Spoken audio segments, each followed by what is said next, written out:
Welcome, Big Box PC Game Collectors VidCast. We have a very special guest today, Billy Joe Cain, famous for Origin Systems, Wing Commander Prophecy, amongst other things. How you doing, Billy? I am really good. Thank you guys for having me. Yeah, it's great to have you. We're excited. So let's jump right in here. I guess let's start at the beginning and tell us how you got hooked up with Origin in the first place. That is a great question.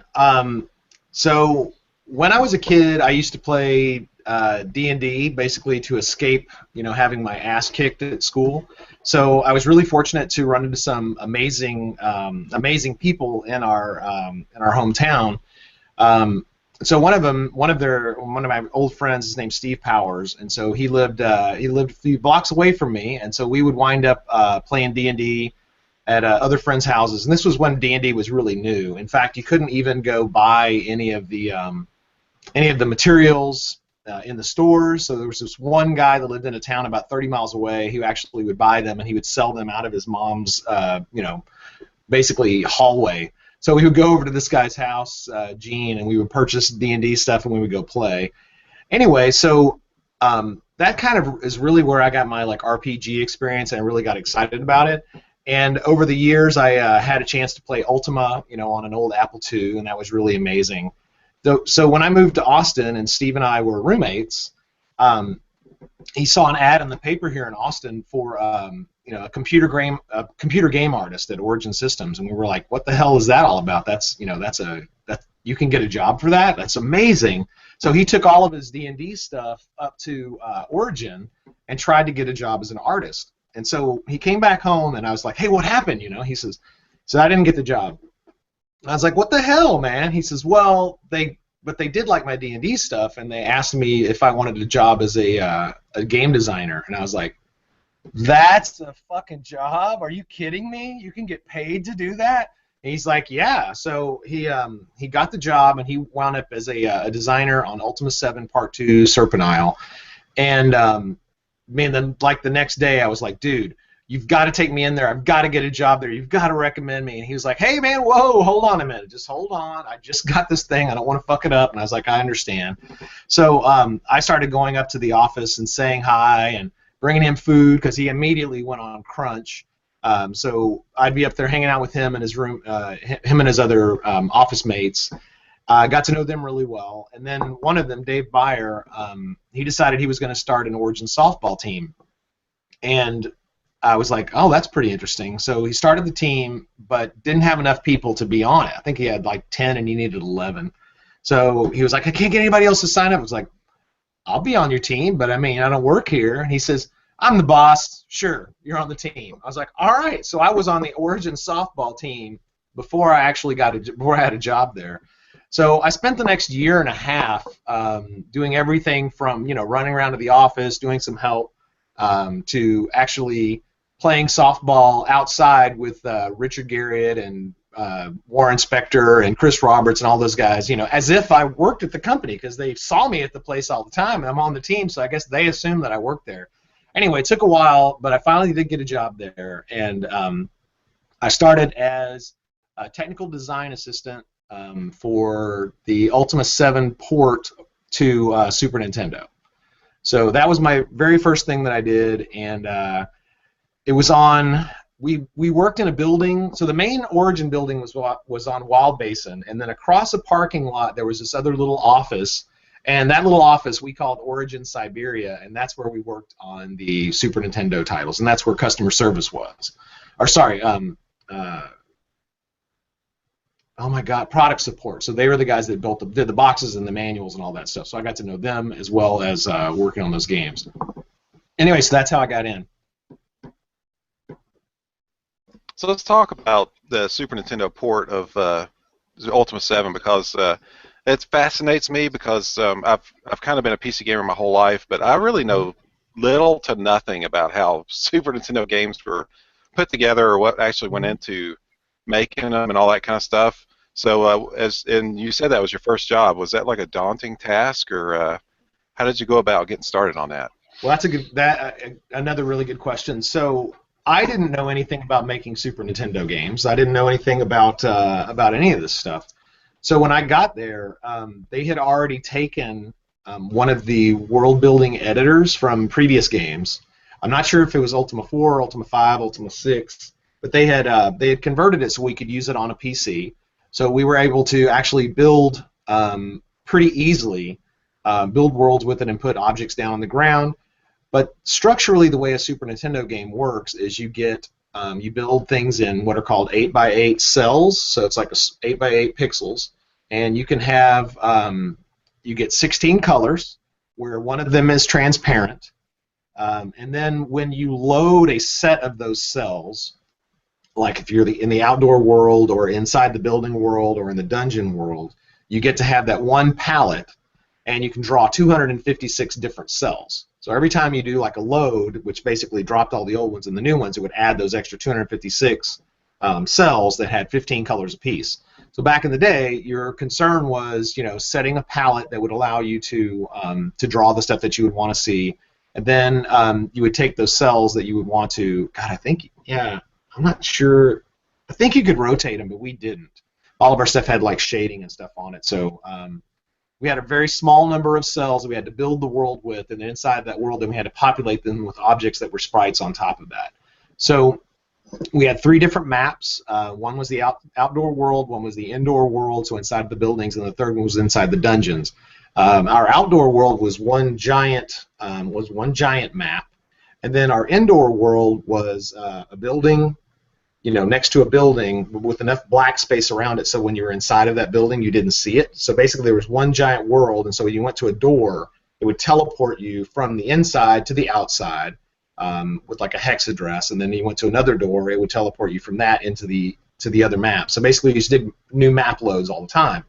But the inside world was all just one giant map, and it was kind of just to fool the player. So if you went down from so you went down to the basement of a place, and then there was another door that goes down. Really, what happened was we just moved the camera over here. So we didn't keep reloading those things, and that was really fascinating because I had never really thought about it like that, and all that had been just pretty basic stuff, I guess, for the people that had been making Ultimas forever. They were like, oh, they figured out the best way to do it, and that's what they went with. Well, I was in charge of the outdoor world, and my editor crashed. So I was like, what the hell am I going to do? So we weren't able to get my editor back up. So I had to do the vast amount of my effort was actually doing hex editing or hex placing objects in the world and hex placing locations to bounce between. So if you saw my notes on my maps, everything is written out in hex. This square here goes to 6BE whatever. Ugh, it was a friggin' nightmare. You mean well, anyway, these documents for these maps? Those are the ones, Joe. You got them. Yeah. So you'll see. That's the basic layout, and it's that map is extensive. So it goes for it. Obviously, that's my crazy insanity in there. Yeah, that's what I did for my very first game. It's very similar to a bunch of my D&D stuff. You just get graph paper and go in and figure out where everything is. And what year was this? That was 92 to 93. Yeah. Very cool. Yeah, that was my first one, and then we did the oh my God, you can't possibly have it. We did the next version was Martian Dreams, so we did an adaptation of that, and luckily by that time our programmers had figured out how they could take the original map data and translate it into Super Nintendo. So they grabbed the original data out of Savage Empire. Did I say Martian Dreams? Yeah, out of Savage Empire. Sorry, that was supposed to be the next one on the list. We didn't get to, but we ported all the stuff from Savage Empire in there. And the real trick was trying to make sure that the story made sense. We didn't have nearly the amount of time, nearly the amount of people. We had to chop everything down, and it was a real challenge to get those things finished. But I think they came out well. The problem was that we were at the very end of the Super Nintendo transition, so we had lasted all the way till the very end of it before they quit supporting it or quit making new games for it. And we went from instead of doing Martian Dreams, we took some of the elements that we put together for Metal Morph, which was another game we kind of did on the side. Yeah, that was a shocker for people. Look at you with your totally sealed copy. Awesome sauce. I know, man, right? I got one of those. But yeah, so we took the stuff we did for Metal Morph and we translated that into doing Wing Commander 2. So we took some of the basics there, and we started work on Wing Commander 2 because we wanted to do that instead of doing Martian Dreams. Now, so this is Wing Commander 2 for the Super NES. Yeah, that's right, for the Super NES. So we finished the Wing Commander 2 box or the game, and then Pony Canyon, the company that had signed up for us to do all 3 titles for them, they decided they were going to ship Metal Morph because it was easy and it was done, and they decided to put Wing Commander 2 because it took us longer. They decided to put that on ice because the Nintendo market had dried up. So although we finished the game, and it went through testing and everything, it never got released, and to this day there is not a copy of it anywhere. And believe me, there have been plenty of people looking, and it's not like we're holding off on it; it just doesn't exist. When you made those games, you would compile everything down so that we go on a chip. So you would make these. They had these EPROMs, erasable programmable read-only memories, or memory chips, and then you would take that and you would compile it down, and so you would have to burn the chips. And it took, like, I don't know if it was 8 or 16 hours or some crap like that for those things to get burned. And when they were finally done, you could only burn one type at a time. So you would have, like, if your game had 2 chips or 3 chips or 4 chips, so I think ours had 2, you had to build one and then build the second chip after that. So, I mean, to get a build, it could take days. So once you finally had a build that you could put on a cart that you could do something with, stuff would be broken already. I mean, it was a real pain in the ass. Anyway, so I think the only versions we ever did would have been on a cart with those EPROMs that would only work in one of the debug machines. But we never did ship it. Which brings up a very interesting topic for me. Origin. This is 1993. This is long after the big PC boom where things started to become relatively affordable. Right. What EA owned Origin at the time. What about the backups? As I understand, the guys, well, as far as I know, none of those backups contained any of that. As far as I know. But wasn't there any kind of a process at Origin? I mean, I always get the impression that it was like a mom and pop shop. Well, I would say that we did better than a lot of companies back then at backing some things up. I mean, we had an issue one time where Strike Commander accidentally got deleted, and we were able to get that put back together, which was its own nightmare. But you got to remember, or you guys have a clue, but we had 20 meg hard drives, 40 meg hard drives, and that was a big deal. Having an internal LAN network, or just an internal LAN, was a big deal. I mean, we had tape backups that would run on the network servers, but I don't believe everybody's individual machines were backed up unless something special happened. So a lot of us, well, at least in the SNES group, we didn't do a lot of the backup online things because we weren't working with like 50 people at a given time. So we were a little bit more segmented, but we did back our stuff up every so often. I just don't know where that stuff would have wound up being. I mean, I would imagine the place was a freaking madhouse with people working 24 hours a day at times, and on any given project. So the network guys were swamped, all the time. I would imagine that tape backups would have needed to go mailed to Electronic Arts on a relatively reasonable basis. I mean, they owned you. Wouldn't they say, we want the data? I don't think that ever happened. So that's a really, really good question and something that had never even occurred to me. I kind of think they just trusted us that we knew what we were doing. Fools. Now, Well, I heard a story that it's real easy to look back at it and say, we probably should have done it that way. At the time, everybody was just running as fast as they could, to finish these products. I heard a story that about 94, Electronic Arts finally caught up and said, we want a backup of all of your holdings, all of our holdings. Give us a tape copy of the backup. And someone whose name I am conveniently forgetting at this particular time said, yeah, we'll send you a backup. And they literally sent them a backup tape that they just took out of the packaging, stuffed in an envelope, and mailed off to California. That cannot be confirmed nor denied, but they basically went, here you go, and they sent it, and nothing was ever said. Well, I tell you what, that is a beautiful story. It's so messed up, I want to believe it.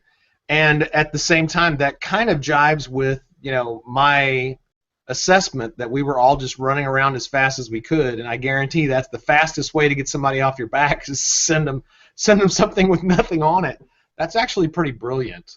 But what's really funny to me is that everybody today automatically goes, oh, why didn't they back all that stuff up and all that kind of stuff? It's that the industry of gaming wasn't as mature as some of the other places, so it was still, everybody's just used to today of backups being done on a regular basis. Well, let's not fool ourselves. Games are not as well backed up as they should be. I think we all know that. You wind up with a lot of people that are not as what's the right word, regimented and authoritarian or whatever, so they actually make that stuff happen. I know that there are game studios that if they had a power loss at just the wrong time, their whole shit's their whole stuff's dead.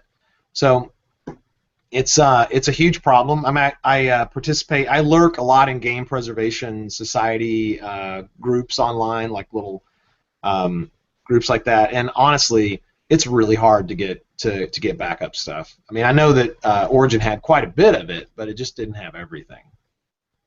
Now, you told me a story one time that was related to budget in Origin, directly related to Metal Morph. You told me a story about that years and years ago. Do you remember what I'm talking about? Having to do with, I think I do. So no one knew that we were doing this, and this may or may not be the same story, but no one knew that we were really doing this game. EA didn't have any idea. Origin didn't really have any idea. We were kind of doing it on the side. And apparently the way that things worked between EA and Origin was you had to have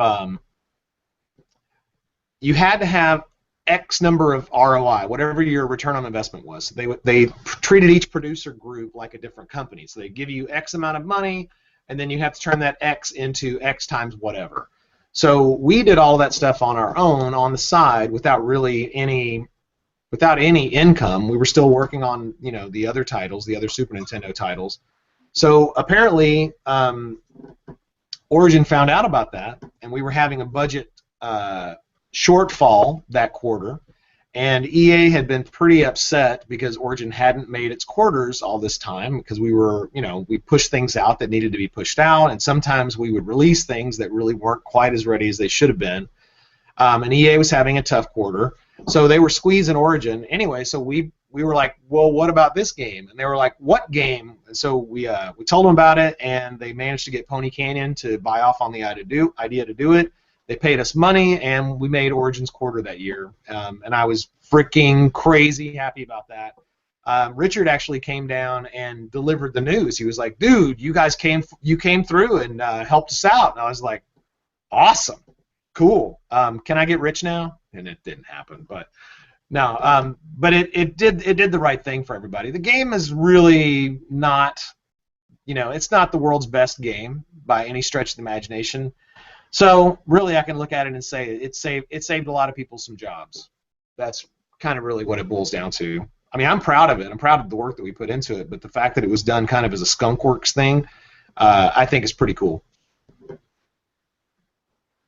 Did I tell the same story you were expecting? Absolutely, yes, you did. Okay, good.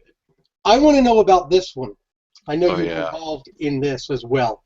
Yeah. That's a very sought-after game in the collector community. Is it? It goes for like $100 on the Fleabay. On the original release. This is not the original release. I don't have it in my hands. It's in a box somewhere. Well, the I'd like to original. find out if you know the story about that. Yeah, I'll tell you what I know. Obviously, Dave Taylor, he would be the person that could tell you all the background stuff. He worked at id. So he had built this game with another guy named Jonathan, and they had released the single player version. Oh, I'm getting some feedback, Joe. Let me just turn it down a little bit. Wait, on mute. Okay, so they had released a single player version of Abuse, and Origin somehow struck the deal that they were going to handle and release the multiplayer version of it. So it was multiplayer over the internet. And what year was that? 95, 94, or 95? Oh, it doesn't matter. We'll figure it out. So Origin had done some multiplayer stuff over the internet. So we had Wing Commander Armada, like one of the very first multiplayer internet things. So Abuse would work on a LAN, I think. I'm not sure if we could get it. I'm not sure we got it over the internet. So it was all LAN. And you say where it says LAN? God, I should have my copy with me. It's at the office. But so our job was to build multiplayer maps, test the multiplayer maps, and basically release the game. And that took longer than we expected it to take, but I think it was freaking amazing, honestly. I think the game is really good. We actually had a contest to let the people that had already built maps inside of Abuse, because the map editor was released with it, we had a contest to get people to, not quite in focus, Joe. Pull back a little bit, maybe. Yeah, that's a little bit better. Windows 95 IPX. This was released in 96. Okay, that makes sense. So, yeah, we had a contest to let people actually design maps for it, and so we had people send in some maps. We included them inside of the thing, and released it. It was kind of a difficult call because EA was concerned that since it had a map editor inside of it, that they didn't want to support the map editor. So it was kind of this. It was kind of scary because we were like, we wanted to give the map editor away, obviously, but EA was like, dude, we can't sign up for doing it. We were like, look, we'll just say that we don't provide any support and just hope everything goes well. And so this EA said yes, and so then we wound up releasing it. There's kind of some interesting tidbits of things that happened while we were working on it. So Jonathan Clark, one of the programmers, he had put in the support for working on a LAN, and the way to do that is, at the time, brain is crusty, so we'll see how I can do. But at the time, when you were on a LAN, all of the individual nodes or the people that were going to be playing the game, they had an address. And so in order to let people play, you had to type in their address in the thing. And I was like, Jonathan, why do we want to make them do that? Can't this just automatically find them? He's like, oh yeah, I guess we could do that too. And I was like, all right, well, how about we do that? And so we did. So you can actually pretty easily find people. And if you play the multiplayer version of Abuse on a LAN, it is a freaking blast. Now, this is on a Novell network, I believe, IPX. I don't know. Yeah, that sounds right. But yeah, so that was the Abuse was the first game I worked on after I got back from. So when I was doing the Super Nintendo games, because I had that experience and because I'd always harassed every EA executive that came into the building that I wanted to try to do something bigger and better, Richard Hillman called me up one day and said, "Hey, there's guys over in England. They're having problems getting their rugby game finished. Can you go over there?" He's like, "You're the only person I know that might have some time that has cartridge experience." And I was like, damn straight, man, I will go over there. And he hadn't even told me what game it was. He got some guys having a cartridge game. I was like, yes, I'll go. And I was like, and he didn't even tell me what it was. I was like, well, when do you need me to leave? He said, Friday, and this was like a Wednesday. And I said, what game is it? And he says, Rugby. I was like, I'll go learn about Rugby. Dude, there wasn't even a book at the bookstore that I could find that told you anything about Rugby. No internet, obviously. So I went over there knowing nothing about Rugby. Anyway, so when I came back, that's when I worked on Abuse and started working on like Wing 4 or Wing 3 and Wing 4 ports to PlayStation and things like that. And that was Rugby 94. That was probably one of the first rugby games that had ever come out, right? Yeah, it's actually the very first rugby game they ever did, and the team that did that game the year before had actually started building FIFA Soccer before that was taken over by EA Canada. So they had built this little baby, and then it went away, and they're like, well, we got this great technology. What are we going to do? We love Rugby, so let's do Rugby. So they started working on Rugby, and then the producer Kevin Buckner, whom I love, he's been my big inspiration forever by being a manager. He was just overwhelmed because he was working on some other stuff as well, and so they called me in to do that. Anyway, it was a beautiful, beautiful experience, and that's how I got to wind up working on Abuse. So you mentioned that you worked on the PlayStation port of Wing Commander 3. Yep. So porting games to Super Nintendo sounds like it was one level of complication. What was it like to port to the PlayStation, which is like a whole other kettle of fish? Well, I would say that when we were doing the SNES games, I would call them less of a port and more of an adaptation. And by that I mean that the play wasn't going to be the same. We didn't just take the exact dialogue and everything and put it in. We didn't have all the exact characters. We didn't have all the exact monsters. So we had to work with what we had and what we could actually make happen. The world couldn't be as expansive as Ultima 7. I mean, Ultima 7's world is just absolutely crazy big, too big, with not as much stuff to do per square pixel, if you will. So we had to resize it. But when we did the ports over to for 3 and for 4 on PlayStation, they tried to be as accurate as possible for a number of different reasons. One, obviously, authenticity matters. The other is that it makes it a lot easier on the port company. The port company was called Lion Studios here in town. And since I was I guess a console guy and a Wing Commander person, I would go over and work with Lion all the time to talk to him about how are we going to set up the controllers? How are we going to play through some of these missions? What kind of stuff? But basically, Doug Osborne was the guy that was doing the program. Scott Osborne, excuse me. Scott Osborne was the guy doing the programming there, and he was working on Wing Commander 3. I know it was 3 or 4. Maybe it was 4 at the same time as they were doing a port for a Quake. And so Scott would do the coding, and he would try to take the data and put it in appropriately. So he had like a completely functional version of, was it Doom? I don't remember. It was a first-person shooter, very popular. I don't know if it was Doom or Quake. But what he had forgotten to do was put in the strafe key. So I'm playing it on a Mac, right? But it doesn't have a strafe. And he's like, look, it works fine. I'm like going, but I can't strafe. He's like, what's strafe? And I was like, okay, I understand. So I was like, you have to put in strafe. It's like, it's supposed to be like shift, so you can do that stuff. He's like, oh, and I showed him the documents. He's like, oh, I need to put that in. So he enabled it, and then it worked, right? So these guys at Lion were trying to do I don't want to say the least amount of work, but they wanted to make things work so that it was up and running quickly, and then doing just a straight port actually makes that make the most sense. So they took the data, they cranked it over so that it worked on a Mac, sorry, I didn't do a Mac. They did the PS1 version, and then once it worked, they were like, okay. So they basically just made sure that everything got completely flipped over to it.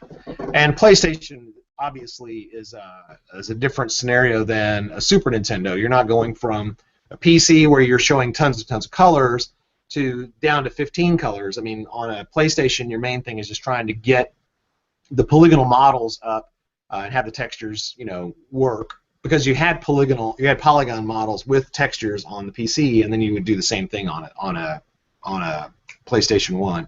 But then you didn't have hardware. You didn't have hardware scaling of textures, and if the triangle went sort of off the screen, it would get all fucked up, and the textures would tear and stretch and things like that. So until you had was it the Dreamcast, I think, was the first system that had hardware scaling of pixels. So that was or of textures. And that was a giant change. That's when you would see things that were like they ported over and they looked beautiful. Well, did I answer the question, do you think? Oh yeah. So on Super Nintendo, there's more than 16 colors, but is it just you're limited to 16 in any 8x8 area? Is what you're saying? Yeah, that's right. Okay. And I hope that sanity check me on this, but when you would load what they called a map, you loaded 256 cells, and each of those cells were 8x8, and so it's my understanding or recollection that when you loaded those 256, all 256 had to share the same 15 colors and one being transparent. So there was this old program called AniPro, ANIPRO, and you would be able to take multiple images. So, like, let's say you wanted to find what are the most common colors between, let's say a village and a tree and a lake. So you would take those pictures and you would feed them into AniPro. AniPro would take that and it would select the best palette it could to convert all of those pictures into. So you would say, okay, AniPro, here are the images that I want. Click the button, and it would say, here's the palette you get, and it had a little picture of that as your palette. That would be transparent, and then it would be, all these other colors, and then you would look at the things kind of translated into that color palette. So we had to do that with like all the Wing Commander ships on Wing 2. So we took all the ships, and the ships all have different versions of them like that, right? So we had to put the ships that we were gonna if we were gonna have them on the screen at the same time. We took those into AniPro, and we figured out what the best palette of them for them would be. And then we would render out. AniPro would actually render all those pictures out with that same palette. So it didn't have to be done manually, thankfully. But that's how we wound up choosing those palettes. So like I said, there was an outside palette, an inside palette, and a dungeon palette. So all those palettes were used with those 256 cells per palette. Now, I could be wrong because, I'm wrong all the time, but that's the way I remembered it. And so then after I found out how that was done, I started looking at other games. And when I see how they pull off the shit that they pull off, I'm like going, it's brilliant. I mean, you have so little to play with that when you see people, doing things like putting two colors next to each other that don't look, they're like within that 16 color palette with one transparent, that it actually still winds up creating another color when it's on your screen because of the way that they mesh together and the way the line scanner works. I mean, it's brilliant. It's brilliant. So I have so much more respect now for looking at those games, and I'm sure if you guys boot up an old SNES game and you look at it and you start thinking about that too, it's like it's freaking crazy what got done. That's very cool. Huh. So sanity check me if you want to Google it up, man. So I can. I don't mind being wrong. I'd like to be educated, but I do remember that that's how it worked. Sounds legit to me. Very cool. Crazy. Let's switch gears to Wing Commander Prophecy. There's a member of our group. His name is Brano, and he couldn't make it today, but he is like the Joe Garrity of full motion video games. Oh, wow, cool. And he wanted us to ask what it was like to basically step in for Chris Roberts on a Wing Commander, on the lead of a Wing Commander game like this.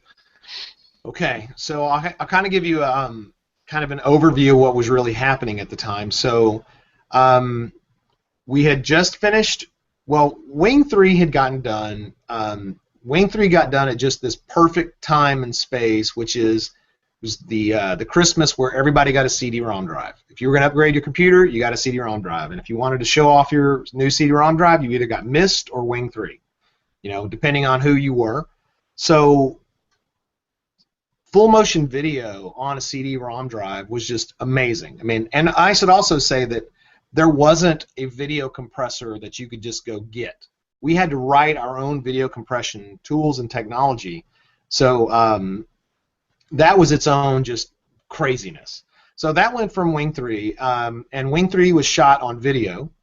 And then Wing 4, EA said, we want Wing 4 right now by next Christmas. And so everybody was like, that's crazy. So all they could really do for Wing 4 as a significant technological advancement was to unhard code all of the language stuff so that it could be translated into multiple languages easier.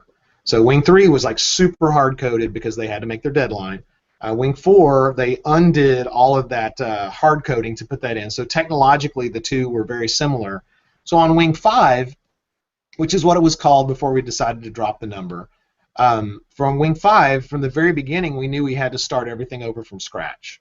Everything. So we had the main the main team that had rolled off of Wing 4, and those guys were burned out. They were completely crispy fried. They had just killed themselves, yet again to release another title. So they had so I had just finished Abuse, and Phil Wattenbarger was the very first lead designer on Wing Commander 5 before Chris had left. Chris decided to go. Phil was still there. Phil decided to leave, and that's when I stepped in for him. But kind of the way that happened was I was in charge of the PlayStation version of Wing Commander 5, and then there was the PC version team, and we were supposed to develop them concurrently. Well, the EA came down, and they decided that there were budget cuts needed. We had just had a gentleman named Rod Nakamoto come down, or get hired as a replacement for Chris, and man, incredibly long story short, EA asked to cut the budgets down. Different producer groups made decisions as to whether they were going to do that or not. Rod decided that he was going to go forward with that, and we had to lay off 25% of our salary. So unfortunately, my friends and original boss basically got booted. Well, I should say, my original boss was on a different project. But anyway, so my friends that I brought over to do this PlayStation title, the ones that I'd worked on Metal Morph and the other titles on, they got fired because budget. So my role became like kind of as an associate producer on the big PC version, and then when Phil decided to go, I came on as the lead designer and sort of like producer or associate producer type person.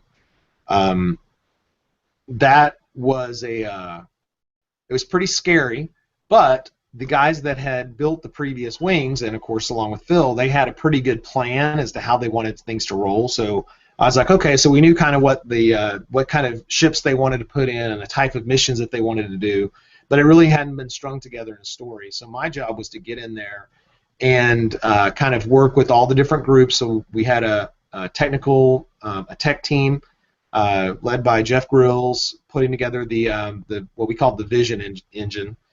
So the idea was that we had to build the technology to be able to pull off all these missions and make the ships work the way that they want. We had to build a whole new pipeline for creating art assets. So we had the guys starting to make ships and things like that. We hired Sid Mead to do conceptual design for us for the Alien and for the ships. He would send us work, and the artist would kind of explore that. Mark Verrier, our lead artist, would take those designs and try to break them down, because we didn't have Sid make 8,000 ship designs. We had him just enough to do a few, so he did some, and then we elaborated on them. So then we have like alien ship designs going on. We had the player carrier ship, where we wanted to do this giant thing, and then according to the story, it was going to have an alien weapon put on it. So we decided we would build this with the two forks, and then we'd put the weapon inside of it. And I don't know if you guys have ever heard this, but we called actually Sean Murphy, the guy that did the main design. When you look down at the ship, there's like the carrier, or sorry, the brain, so to speak, the main control thing, and then the rest of the ship goes like that. Well, we always called it the Gingerbread Man, because it looked like he had feet. So, oh yeah, I see that. Yeah, good old days. And then we had the marine hovercraft, the landing craft thing. We called that was it Black and Decker Hoover or something like that? I can't remember. The Dust Buster, because it looked like a dust buster. So we had the Gingerbread Man and the Dust Buster. And anyway, so my job was to coordinate with the tech team, the design team, the leadership on the project that was reporting up to EA. The artists were also building all of the background scenes and sets for like the hangar and where where Casey and all the other crew were going to be. So that had to be all planned for. So that all came out of the script, which I was also I was involved in all of the script development. Not that I wrote all the lines of the script, but I had to take the missions that were going to be in the game and make sure that all of the parts of the script that would need to be there had to happen. So, like, for instance, some of the shots are inside of the inside of the bar, and on the bar you can see in the background, you see the oh my god, what is it called? The ship count thing? Fuck, what's it called? The kill board. The kill board, thank you. Man, scrape. Yeah, so we had to design the kill board before we had a kill board, and it had to be designed so it was in the background of all those scenes. So then once we had kind of committed to that, we're like, okay, that's what the kill board has to look like inside the thing. So I had to sit there and look at all the other previous wing commanders and discuss with the guys on the team, what else did you want to do with the kill board? It's like, okay, so I had to nail that stuff down. And then, so we had written this giant script. I mean, like, it was really sizable. And so I'd already planned all this thing out. And then EA says, well, we're going to cut, 40% of the budget for the film. And I was like, okay. And they're like, tough, that's what it's going to be. And so I had to go back through and find ways to make more of the scenes more generic. So you would see, the dun, dun, dun, dun, dun, dun, the feet running by, more often than we had planned. So everything had to be what has to be original, what has to be unique. So so that was really one of my jobs, and that about drove me crazy. And I think in one German magazine, there's actually a picture of what we called the War Room, and I can't believe that we don't have pictures of this thing as a record. But basically what you'll see in that picture is little 3x5 cards, and underneath all in the cards it'll say, this is what's going to happen, this is the win condition, this is the loss condition. And then from that, I actually Beautiful Mind style, tacked piece of tack in the wall and put a piece of string on that so you could actually see where it would go and then what would lead to next. So the entire script was laid out in this enormous room, and it went like from the top of one wall all the way around until you went down to the second layer and all the way back around, I think down to like a third layer. And when you walked into the room, it looked like a madman had put all that stuff up. But it was the only way to do it. I mean, I had it in a document, but nobody fucking read the document. You had to actually go in there and look at it because the quantity of material that we were creating for this experience was just massive. I mean, I know that when I go back and play it now, I went back and watched somebody play it, and then my kid and I actually booted it up one time to watch it. So I'm watching this thing, and it doesn't look like it was that much work. Nowadays you look at it and you go, okay, yeah, some ships flying around, and then a little description of what your mission's going to be that you can move around. Dude, that stuff was a lot of work, man. I mean, I'm telling you, we had 20 and 40 megabyte hard drives that we were making this stuff on, and it's really hard to think about that. Were they even megs, or were they? It doesn't matter. Anyway, so my role was to make sure that all of those things were together. And and of course, because we wanted this giant capital ship, and we wanted to have a giant alien ship, things being big was like the main thing we were trying to get the tech to push out. And we asked Jeff to commit to being able to make these giant ships happen, because that was what was going to happen in all the video sequences and everything. So we were all like, well, I hope that works. We hope that the art gets done, and we hope that the kill board looks like it does inside of the game. So basically everything was a lot of like, okay, you run that way and do the best you can. You run that way, do the best you can. You run that way. Adam Foshko shot all the stuff out in California. I wasn't there. I had to stay back. So it was like, okay, Adam, bring this footage back. So it was a lot of faith in everybody's ability is what wound up happening, and then we had to have that. So I don't know if that answers the question.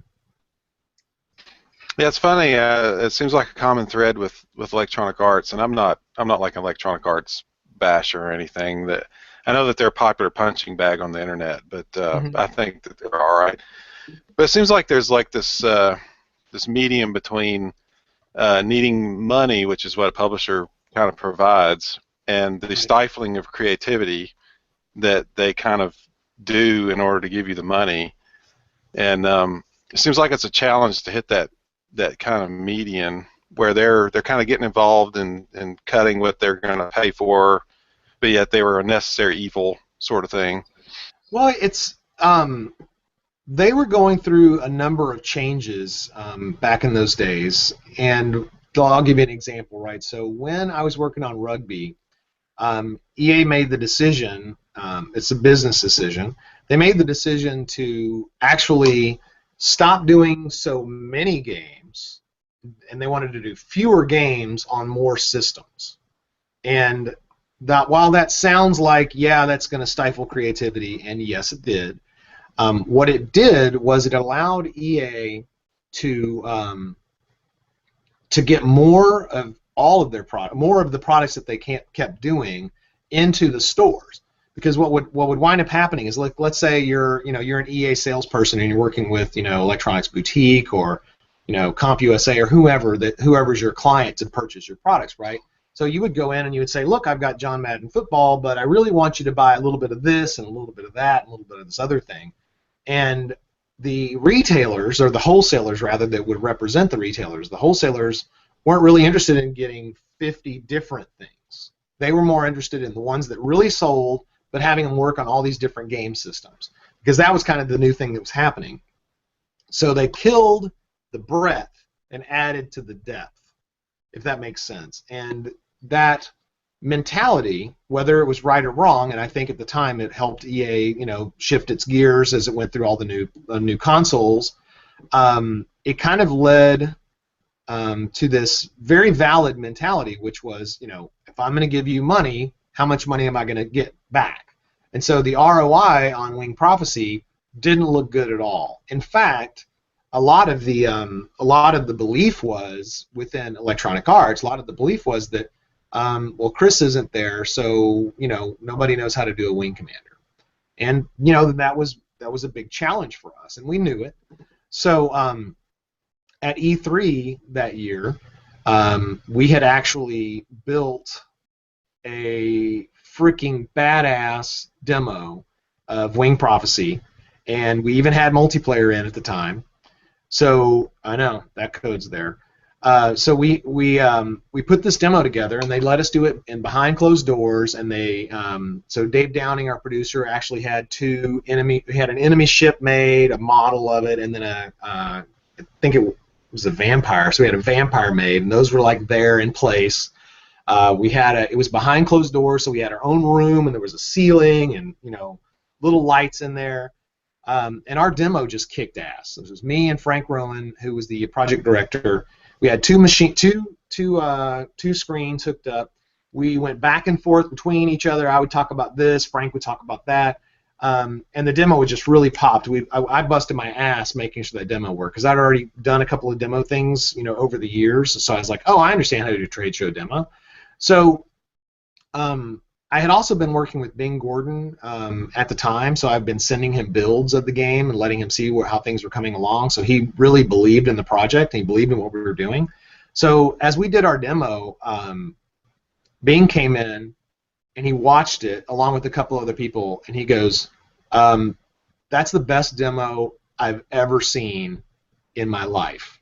I am bringing in every salesperson and everyone I can, and they are all from EA, and they're all going to watch this demo, and I'm going to tell them how it needs to be done.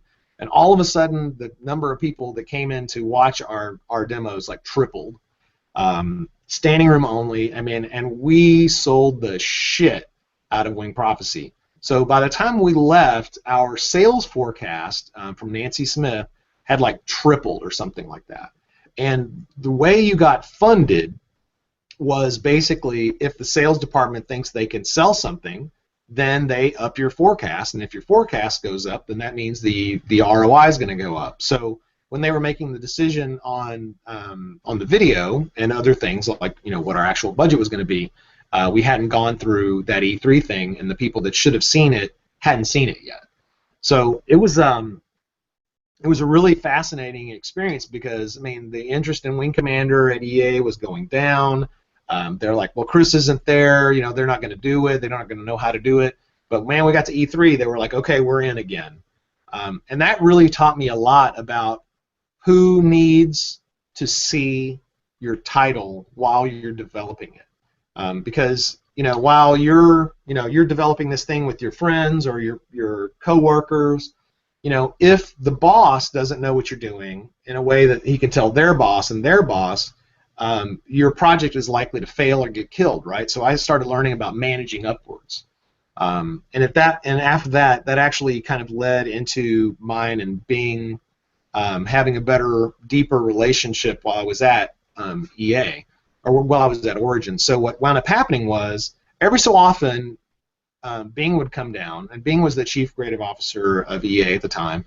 So he was, he'd walk through my team, and he'd go into the programmer's office and say, "Ooh, man, it'd be really cool if you did this." And so then he'd leave and he'd go to the next person's office and go, "Ooh, it'd be really cool if you did this." And then I'd have to go around and clean up after him, because people would go, "This Bing, I've got to do whatever Bing says." And you know, and good on him. And Bing had great ideas, but the problem was we only had a certain amount of time, and we could not get off our path. So what I started doing was pulling Bing into a room when he got there, and so we would sit down, and I would say, "Okay, you saw a lot of stuff. What do you think we should be doing?" And we had this huge brainstorm sessions. And a little story on that was that we would be talking about the game, and basically he would just have ideas, and I'd write them down. Have ideas and write them down. He says, "Well, I've been playing Redneck Rampage, and you know, you can get into a bush, and you get through the bush, and there's a damn chicken in there. You know, it's like, so why can't we have chickens inside of asteroids?" And I was like going, "That's a really good idea, Bing. Write it down." You know, and so we never did get to have chickens inside of asteroids, but he always had just phenomenal ideas. And so what wound, I mean, and literally 1 out of 100 of his ideas was like, I can't believe I didn't think of that. It really was. So you just had to sort through the Bing is just going to say a lot of stuff. Brilliant man, obviously, but the trick was, you know, how do you just have to wait until you get that one horrendously amazing idea. But yeah, chickens and asteroids was going to be amazing.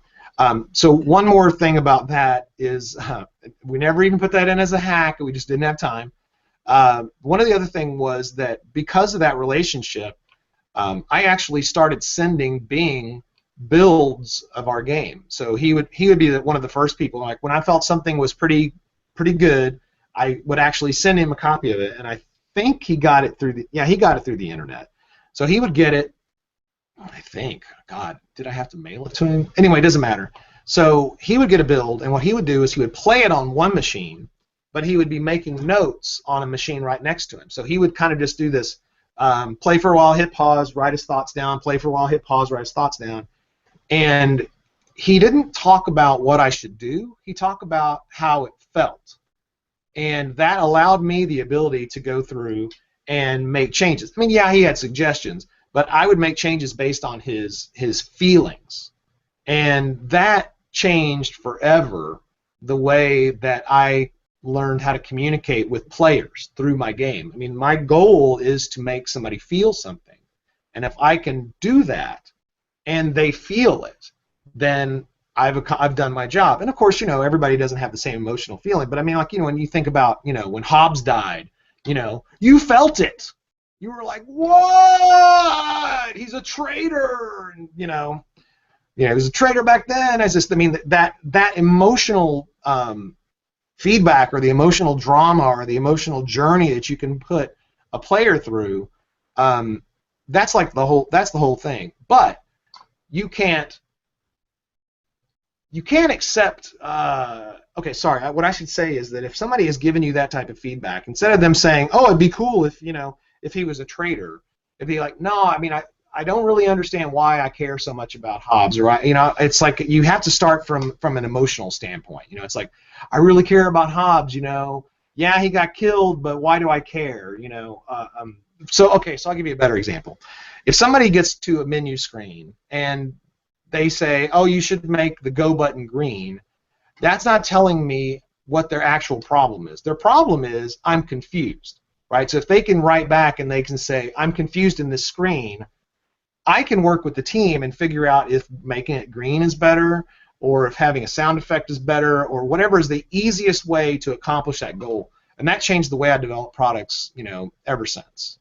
So the story may not have been the best explanation of why it is that I care, but when you find somebody they're doing a mission where they're supposed to be startled by something happening, it's like, you know, oh yeah, a bunch of more enemies to fight. You're like, oh shit, that I didn't build up enough suspense or whatever. So That served me really well throughout the years. But the complication of what you're describing there is like it multiplies because you described the wall where you had the strings leading from things. So if there's a moment at the end, like Hobbs dying, just as an example, Sure. there's no telling how many connections back, on your wall that you have to go back to fix the problem of no one caring about Hobbs. So Yeah, it could spiderweb into like this huge change in the it background for did. that one moment. There was quite a bit of that, as a matter of fact. We had to, if there was a branch in the story that a player could see this or this, and that was going to be related to something further. We had to say, okay, well, we want this event to happen, but they could have gone through these different branches. Like, okay, well, we need to put dialogue here or there, or whatever. It was pretty fascinating to go through that. And yes, that room was the place where we had lots of those discussions, because somebody, wouldn't it be cool if? I'm not going, well, that's a great idea, but it's going to affect here, here, and here. And I'd be standing in front of those things, and they're like, oh, okay, well, maybe I guess we can't do that. I'm like going, that's right, we can't, because everything's already started anyway, but, good point. Okay. Epilogue. After Wing 5, Uh-huh. nobody seems to remember this. Everybody forgets it. I'm always the one that basically brings this up to everybody. Oh, God. With the advent of the internet hitting big right around that time, Wing Commander Prophecy was about 97. The internet and the AOL and all that really started hitting hard about 95.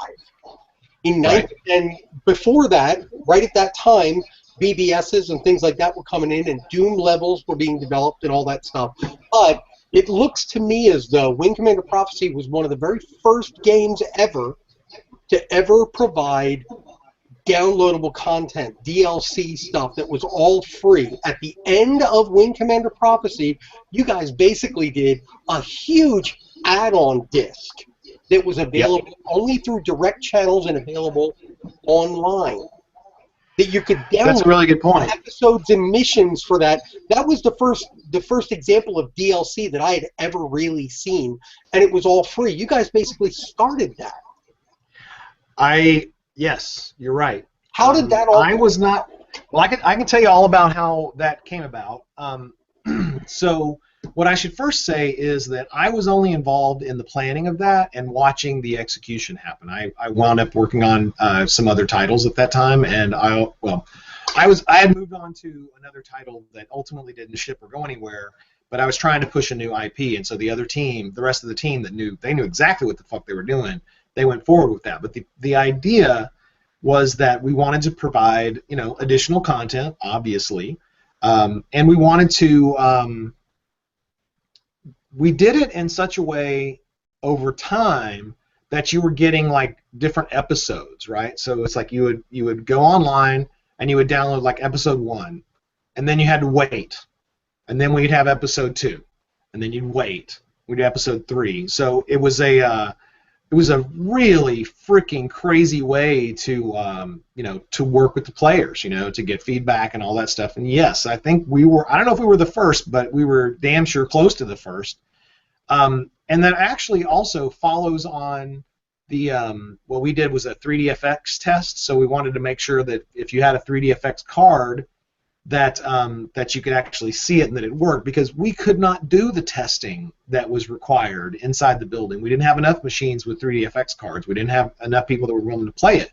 So we released our demo so that people could actually do that and give us feedback. So I don't know if that counts as a big thing either, but I mean, we released a demo to let the public play test Wing Commander for us because we couldn't.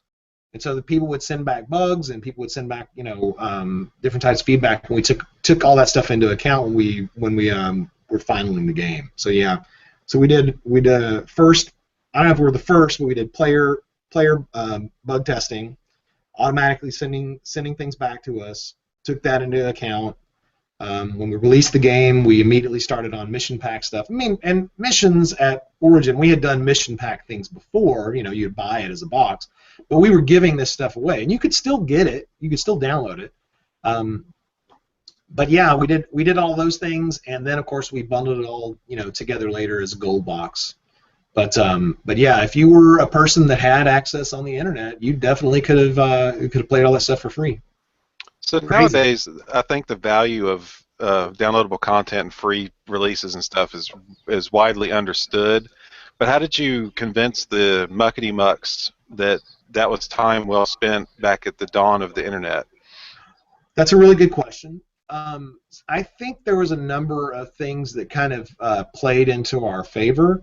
One of them is that Origin had a history of being of creating extra content after the game shipped. So we did that all the way back to wherever, and of course then we did the voice packs and things like that. So our company, Origin, not necessarily EA, but Origin understood the value of keeping the team, together and building with the same tools so that they can release a product to generate revenue after a certain period of time.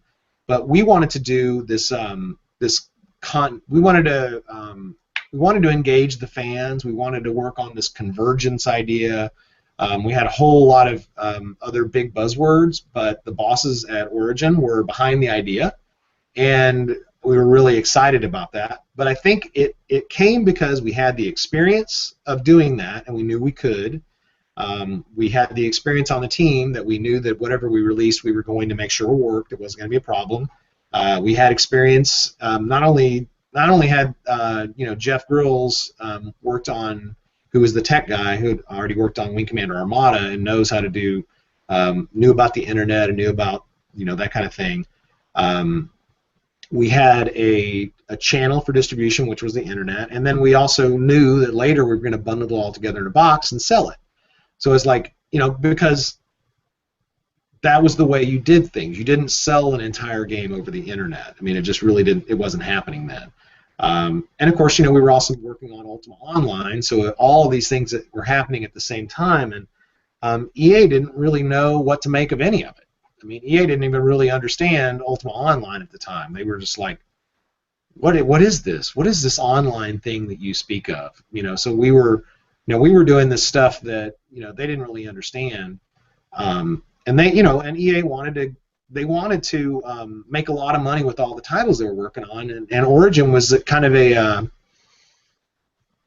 we were either a crown jewel or a thorn in their ass, because we were always late. Our products didn't make nearly as much ROI as a John Madden Football did, but we were on the hyper risky technical edge of the things that were being released at the time.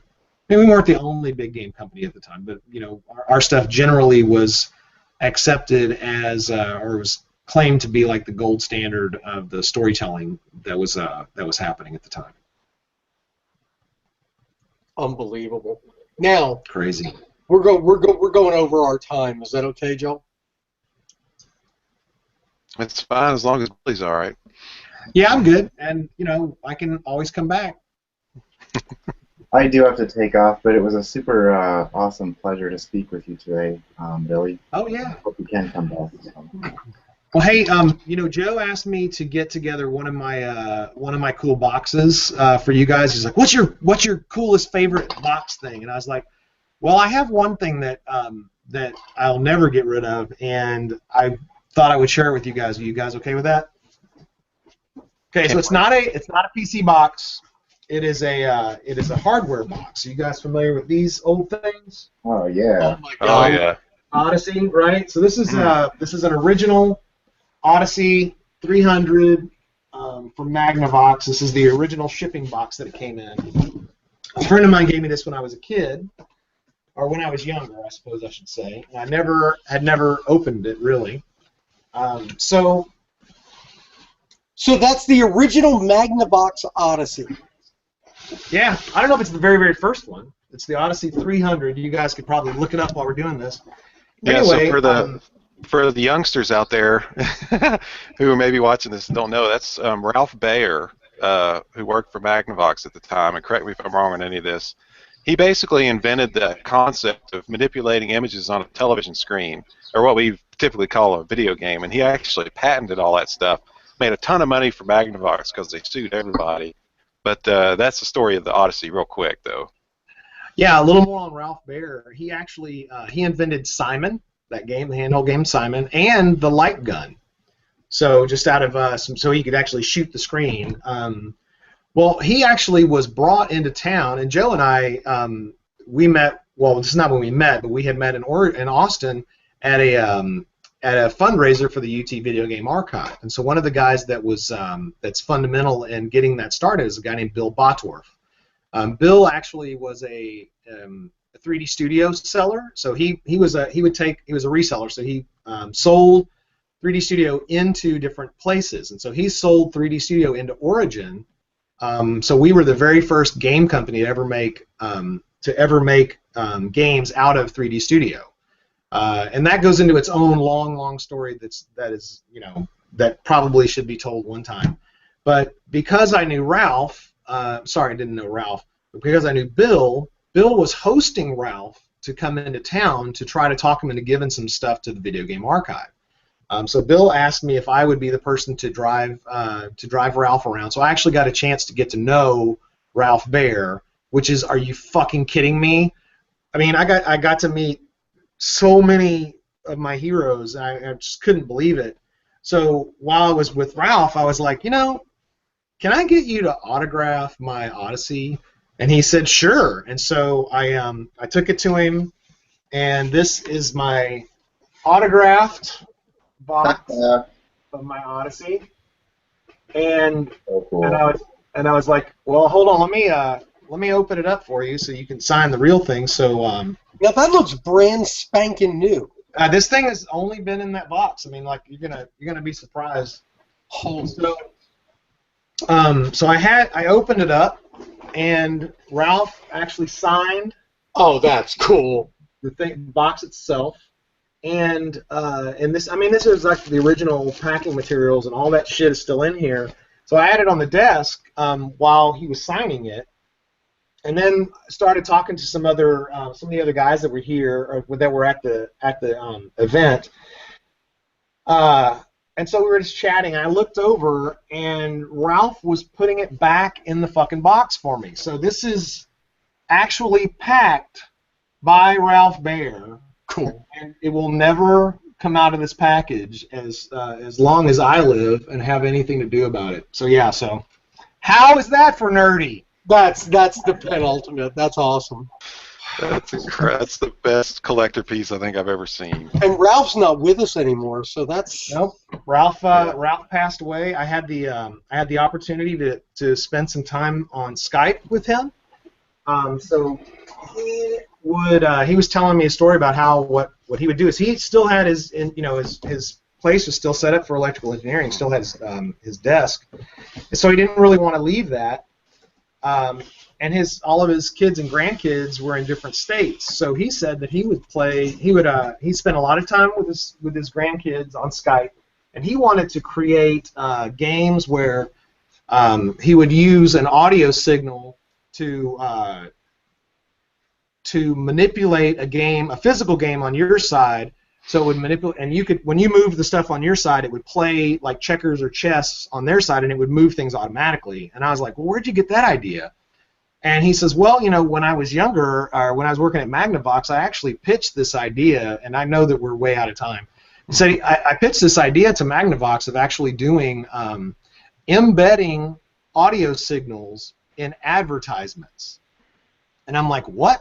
He says, yeah, so you could buy something off the television. So if you liked what you were listening to on TV, you could press a button on your phone that had a modem hooked up to it, and it would recognize the audio signal that was hidden in the background of the ad.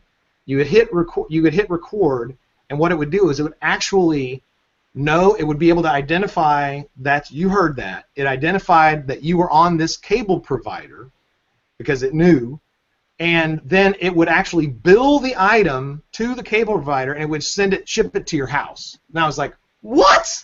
It's like, so he invented online, or actually purchasing through the phone, through the television. Amazing. And they never did anything with it. But he had it working. So I mean, the stuff that guy wound up doing was incredible. So he's like, yeah, I mean, I could make this little thing, it would work through there. He's like, but just hadn't gotten to that yet. So the stuff that he wanted to build was fucking incredible. Anyway, so That is awesome. that is my number one treasure. God, I'm very jealous, envious. Well, That was I just was very fortunate to be in the right place at the right time. that was Playing D&D and not getting killed by the other kids at school. That's kind of where it all started. That's how we all started, my friend. I know, right? No, Billy, thanks for coming. This is one of the best hangouts we've ever had. Oh, cool. Thanks for taking your time and spending it with us. And No I'm problem. going to stop broadcast. And thanks to everyone for watching. And we'll see you next time. Awesome.